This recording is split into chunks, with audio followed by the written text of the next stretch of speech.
শুভ সকালবেলা বন্ধুরা। এই যে সকাল সকাল চা নিয়ে চলে এসেছি। কে কে চা দুধ চা খেতে ভালোবাসো আমাকে প্লিজ কমেন্ট করে জানিও। আমার তো প্রচণ্ড ভালো লাগে। আর এই যে আমার ছেলেকে বোঝানো চলছে 11টাটা আর সকালবেলা থাকে না, সেটা বেলার দিক হয়ে যায়। তোর এবার স্কুল শুরু হবে, তুই তাড়াতাড়ি ওঠ। তো সে আমাকে নাচ দেখিয়ে বলছে, এ দেখো আমার জামায় কি লেখা আছে। তার জামায় লেখা আছে যে মা বাবা আমাকে তাড়াতাড়ি একদম তুলবে না। তারপরে তার সাথে একটু ইয়ার্কি ফাজলামো করে সময় কাটিয়ে নিচ্ছি, কারণ বাচ্চাকে একটু সময় দিতে হয় আমাকে। তারপর সারাদিন আর ভিডিও করার সময় থাকছে না আমার।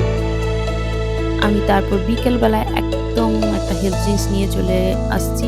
এটা কি বলো তো বন্ধুরা? এটা কোনো আমের শরবত নয়, এটা হলো বেলের শরবত, যেটা খেলে আমাদের পেট ভালো থাকে। তারপর আমরা রওনা দিচ্ছি বাজারের উদ্দেশ্যে। যেহেতু সামনে পহেলা বৈশাখ, তাই কিছু কেনাকাটার থাকে। আমরা কেনাকাটা করার পর দেখছেন বন্ধুরা কতটা ভিড়।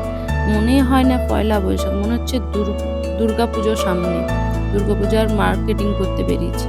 তারপর কেনাকাটি করার পর আমরা রাত্রিবেলায় বাড়ি ফিরে আসি।